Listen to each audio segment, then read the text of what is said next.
आज से कुछ दिन पहले की बात है कि जो कि बिहारीगंज के प्रशासन आता है यहाँ, इन सभी को डराता है, धमकाता है। और यहाँ के जो प्रभारी है एक नंबर के भ्रष्ट हैं। उनका जो हॉस्पिटल की व्यवस्था तो पूर्णतः भ्रष्ट है। कर्मी हो, स्वास्थ्य कर्मी हो, सभी पे लगातार लाठी बरस रही है। तो आपको क्यों डरना पाए? आपको डर नहीं लगता लाठी से? नहीं, हम लोग को डर नहीं लगता। हम लोग सुशासन की सरकार चल रही है। हाँ नहीं, क्या हम लोग नहीं मार खाने को तैयार है? हाँ, मार खाने को तैयार है। जिसका एज लगभग 50+ होता होगा, आज शायद धरना प्रदर्शन के ही क्रम में यह बेहोश हो गया है।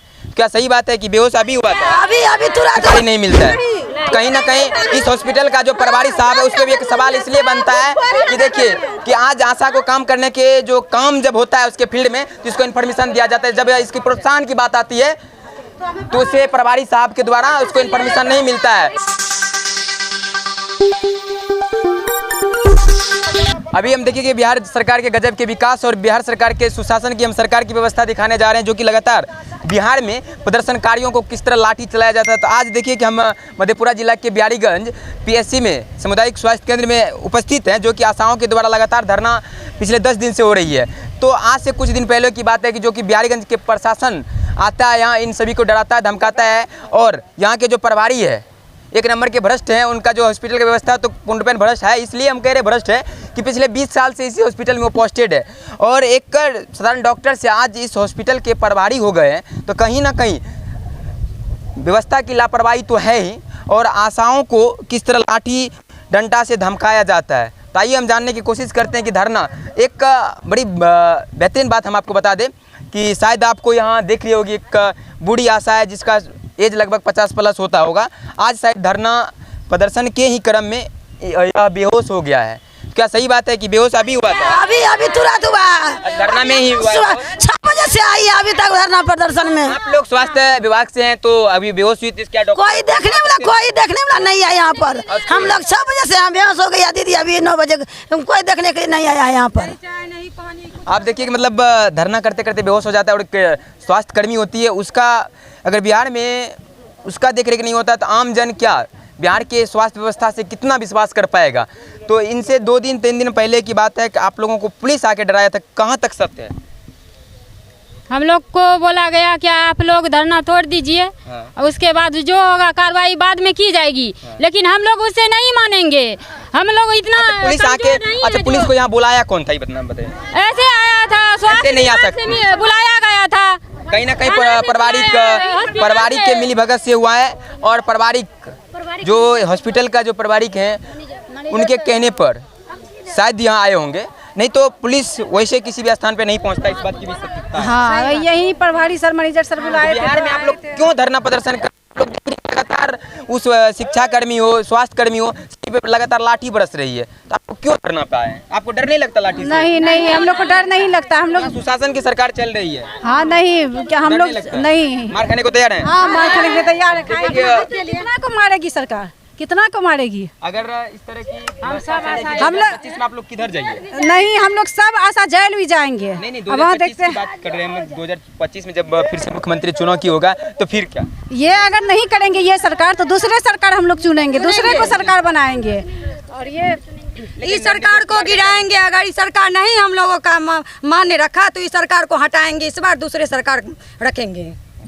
तो आपने देखे कि मतलब किस तरह स्वास्थ्य कर्मियों के साथ दुराचार किया जा रहा है। इसका कोई मतलब एक जो होना चाहिए रिस्पेक्ट जो होनी चाहिए एक आशा को, उतना तो ज़रूर मिलना चाहिए। चूँकि इसलिए भी कि जन जन की आवाज़ बातें जाकर सुनता है, उसके बाद आकर यही रिपोर्ट यहाँ सबमिट किया जाता है। शायद तब स्वास्थ्य मंत्री को यह पता चल पाता है कि हमारे जो व्यवस्था है उनमें कितना सुधार हो पाया है। स्वास्थ्य व्यवस्था का ज़बरदस्त विकास दिखाने जा रहे हैं। मतलब कहता है कि हम महिलाओं के लिए, बिहार सरकार मुख्यमंत्री नीतीश कुमार जी का कहना है कि मतलब महिलाओं के लिए हम हर क्षेत्र में विकास किए हैं। तो देखिए कि विकास किस तरह से करता है। हर क्षेत्र में हम लगातार सभी क्षेत्र का विकास दिखाते हैं। तो आज हम स्वास्थ्य व्यवस्था का विकास दिखाने जा रहे हैं। हमारे साथ आशा दीदी सब मौजूद है। तो क्या आप सबसे पहले आप लोग बताइए, लगातार धूप में धरना प्रदर्शन आप लोगों को खाने के लिए व्यवस्था भी किया गया होगा? नहीं, कुछ भी नहीं। आप लोग को लोग वहाँ धरना व्यवस्था ना हॉस्पिटल में खाने का तो दूर गया। अच्छा, क्या वजह रही कि आप लोग धरना पे आके बैठ गए? हम लोग मांग करते हैं अपना नेता सब जो बना है, मतलब वो सबको पैसा मिलता है, हम लोग को कुछ सैलरी मिलता है, उन लोग का एसपी डीएसपी बनता है, हम लोग को 1000 में क्या क्या होगा? खाएंगे कि बच्चा लोग को पढ़ाएंगे, क्या करेंगे? हाँ, अगर आप लोग यहाँ से काम करने के बाद प्रोत्साहन राशि जब आप लोग को शायद टाइम होगा, रिटायरमेंट होगा, तो उसमें क्या कुछ आप लोग को प्रोत्साहन? कुछ नहीं। और एक बार जब नेता विधानसभा से चुनाव जीत जाता है ना, तो जिंदगी भर उसको पेंशन मिला जाता है। पेंशन मिलता है, हम लोग को कुछ नहीं। हम लोग जैसे 60 वर्ष में हम लोग रिटायरमेंट किया है तो 4 लाख का मांग किया है, लेकिन हम लोग का 4 लाख का मांग नहीं, 10 लाख का मांग चाहिए। हाँ, मरने का 4 लाख बताए थे, 4 लाख रुपया, जिंदा में कुछ नहीं है।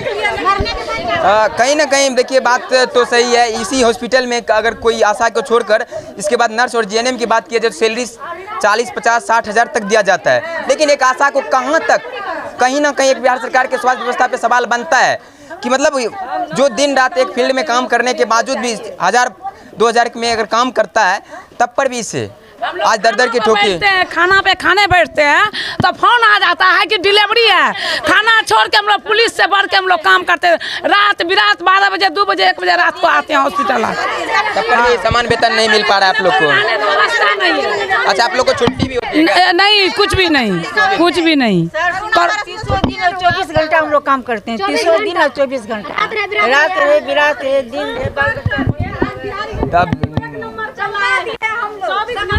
काम करके बिहारीगंज पीएससी को 1 नंबर पे लाए हैं। जब गिफ्ट का बारी आता है तो पदाधिकारी चल जाता है जिला में गिफ्ट करने के लिए, और हम सबको यह सूचना नहीं मिलता है किसके बदौलत आज हम 1 नंबर पे आए हैं। इतना घुसखोर सब हो गया है, लेकिन सरकार जो चाचा भतीजा निकम्मा उसका भेजा घूम गया है, उसको न लोगों को जो प्रोत्साहन राशि की बात जानते हैं कि प्रोत्साहन जो मिलना चाहिए वो आप लोगों को जानकारी नहीं मिलता है। कहीं ना कहीं इस हॉस्पिटल का जो प्रभारी साहब है उस पर भी एक सवाल इसलिए बनता है कि देखिए कि आज आशा को काम करने के जो काम जब होता है उसके फील्ड में तो इसको इन्फॉर्मेशन दिया जाता है, जब इसकी प्रोत्साहन की बात आती है तो उसे प्रभारी साहब के द्वारा उसको इन्फॉर्मेशन नहीं मिलता है। अच्छा, पिछले कई साल से आपके प्रभारी क्या बोले? प्रभारी सर जो आपके हैं कितने दिन से इस हॉस्पिटल में? दीदी बताए 10 साल से हैं, जब से बिहारीगंज पे आए हैं। हाँ, तब कुछ सूचना हम सबको न 10 साल 15 साल। हाँ, 15 साल से। आप देखिए कि अब एक बात बताइए कि कहां से बिहार सरकार की व्यवस्था सुधरेगी? जो सरकार जो प्रभारी आते हैं वो पिछले 10 साल 20 साल से एक हॉस्पिटल में रहेंगे तो उसका तो मोनोपोली होगा ही होगा, जिसका नतीजा आज छोटे वर्ग के आदमी को भुगतना पड़ता है। ये जब फील्ड में काम होता है तो इसका जानकारी मिलता है, इसके प्रोत्साहन राशि की जानकारी इसको नहीं दिया जाता है। कहीं ना कहीं सबकी भ्रष्टाचारी की जो है ना मुख्य यही सब बात होती है। बड़े बड़े पदाधिकारी को बहुत बड़ी सैलरी मिलती है, जो निचले तबके के उनका क्या होता है? जरा देखिए कि बिहार सरकार के जबरदस्त विकास दिखाइए, किस तरह ऑफिसर्स आई। एक जरा सोचिए आज अगर इस हॉस्पिटल में समय से दवाई नहीं मिलता होगा ना तो उसका बहुत बड़ा जिम्मेवार प्रभारी होगा, जो भी हो गए प्रभारी साहब। 20 साल से पोस्टेड है इस हॉस्पिटल में, कहाँ का नीति है बिहार सरकार? मैं बिहार के स्वास्थ्य मंत्री से हाथ जोड़कर निवेदन करता हूँ, जरा इन सभी पे जिस तरह से कि भ्रष्टाचार पे बोलते हैं हम बैन करने की जरूरत करते हैं। जरा एक बार स्वास्थ्य विभाग में देखिए, एक बार जरूर लिस्ट एक बार चेक कीजिए कि कौन से पदाधिकारी है जो पिछले कई साल से लगातार एक पद पर बैठे हुए हैं। लेकिन जरा सोचिए कि 20 साल से एक प्रभारी किस तरह एक हॉस्पिटल में रहता है। और एक बात देखिए कि जरा सोचने वाली यह बात है कि सब कहीं ना कहीं दर दर की ठोकरें खा रही है। 8 किलोमीटर हम सबको कोरोना काल में काम करने के लिए अपना घर से 8 किलोमीटर, जो कि कोरोना काल में एक परिवार में जब कोरोना होता था ना शायद उसके इर्द गिर्द में बैन किया जाता था, लेकिन उस परिवार में जाके मिलता था तो आशा था। सबको कोरोना मुक्त किए। जी, हम आप लोगों की बातें को जान रहे हैं, लेकिन आप लोग जब से बता रहे हैं आप लोगों की परेशानी हम लोग को भी दिख रही है, लेकिन आप ही की परेशानी सरकार को क्यों नहीं दिख रही है? पता नहीं, निकम्मा सरकार है मेरी, इसीलिए नहीं दिख रहा है। फिर 2025 में विधानसभा चुनाव आ रही है, आप लोगों की परेशानी शायद खत्म हो जाएगा, खत्म हो जाना हाँ, हाँ, हाँ। इलेक्शन टाइम में बिहार में सिर्फ इलेक्शन में ही बिहार में परेशानियां दिखाई नहीं तो नीतीश कुमार अब की बार कुर्सी से उतरेगा, उतार के रहेंगे सर। तो देखिए आपने देखा कि हम इस वक्त उपस्थित थे मधेपुरा जिला के बिहारीगंज पीएससी में, जहां की आशाओं के द्वारा लगातार पिछले 10 दिनों से धरना पे बैठे हुए, तो उन्हीं का क्या परेशानी है, क्या मांग है, उन सभी से हम आपको रूबरू कराएं। कैमरा के पीछे राज, मैं विकास, जय हिंद।